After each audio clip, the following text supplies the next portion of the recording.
All right, welcome back everybody. I'm excited. This is our third and final flow sequence. This one is going to combine the whole shebang. We're going to be standing, we're going to be seated, we're going to be on our back and our stomach.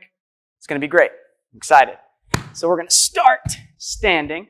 Our first movement is a lateral shuffle with our hands on the ground. This has got a lot of different animal names. Sometimes we call it the chimpanzee. Sometimes you'll hear it called the crab, but it starts out rear hand, front hand. So I'm starting either in a deep squat, if you can access that, or just a high neutral squat is fine. I'm going to cross my body with my rear hand. As I do that, I'm going to turn my feet in the direction my hand is going. Woo! So just feeling that motion out, I turn and plant. Fingers are facing away. I'm going to shift my weight onto that hand, place the other hand down. As you're feeling it out, you can just step and step around. So that's the first movement. I turn, cross my body, hand down, other hand down. I shift the weight, cross the back leg in front, spin the other leg around. Hands can just rest here so you can keep that tall posture engaged. So if you'd like to feel that out side to side on both sides, you can, or sticking on one side is fine. We start by turning in the direction our hand plants, shift the weight, other hand comes down, good base, weight into the first thumb knuckle, first index finger, cross in front, come around. Once you feel that, if you'd like to make it a little bit more dynamic, have a little bit more speed, after I plant my hands, I'm going to push off of the front foot, lift the back foot, and then shuffle my feet. This one requires just a little bit more arm strength. You can also have your hands a little bit closer, and the back foot is just replacing where the front foot is. Right where that guy was, I just set it down. So that's our first transition. Turn, land. From there, I'm going to keep that same momentum going. Rear hand comes down, back knee comes down. From there, I'm going to lift my hip just slightly. You can use that other hand if you need to then come to seated. That is going to extend my leg out. Then I'm going into what we call the hip roll. I'm going to turn my fingers away, place the other hand down, turn my upper body, and I'm just coming into a plank. Opposite foot lifts, rotate first, push myself up. So I should end with the opposite leg out, opposite leg bent.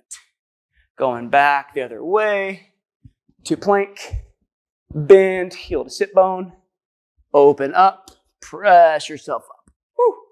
Okay, so full motion, that looks like this. We call it the hip roll because it's just going across that hip line. Hands are keeping the chest elevated. So I came from that lateral shuffle to a knee down, sit the hip through, extend the leg. I'm going to replace my hand a little bit, frame the shoulder, hip roll down, press up. I'm going to be turning this way, so I'm just going to do a base switch. Switch my feet. That should end you up back towards the camera. So my hand comes down, leg comes in, other leg comes out. From there, the heel and the knee are going to become best friends.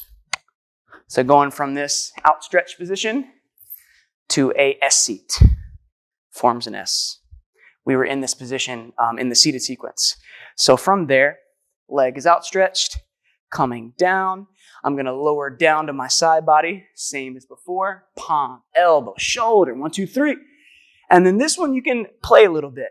You can keep the arms in if you'd like, or this free hand is going to sweep over the head. Once it goes past 12 o'clock, the other arm is going to extend out. That elbow comes to the hip, and then I'm up. From there, I press up, give it one front step, one back step, heel to sit bone. This is my favorite transition. We're going to start crawling. So after that back step, foot is based. I'm going to lift my hip, bring the leg that's out, in, hand comes down. So that's an opposite hand, opposite foot. I'm just going to lift, find that hover, knees bent. I'm going to turn my hips down by lifting the heel, pivoting on the ball of the foot, hand and foot come down, preferably at the same time as you can. From there, we're crawling. You look forward, you lock onto your target, and then we're moving opposite hand, opposite foot. So try about 3 steps forward, and then reverse it back. working on lifting and lowering the hand and the foot at the same time. If you're like me, you might need to wipe your sweat. Now we're ready to keep going.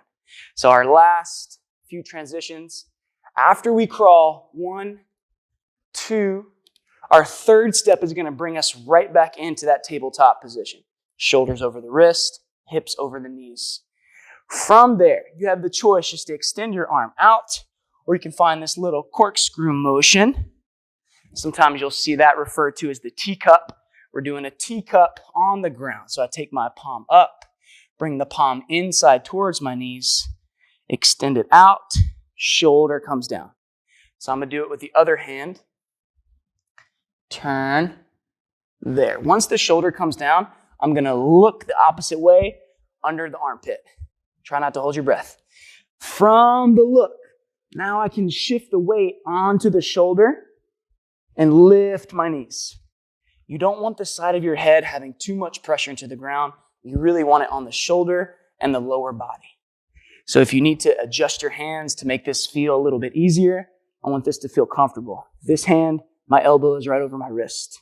So I'm going to lift my knees. We're going into a front roll. So I lift the knees. I keep looking underneath my armpit, and then I'm rolling from my shoulder to my hip. And as you can see, when I come out, my hand is there to help me come up. This is different from the gymnastics roll.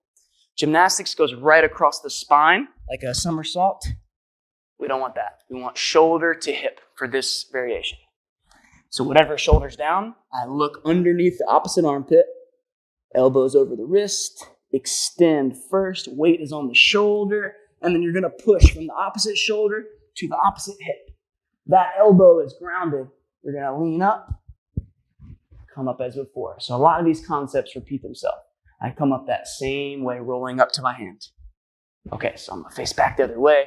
We did our 3 crawls. We land in that tabletop. Have fun with that teacup motion if you'd like.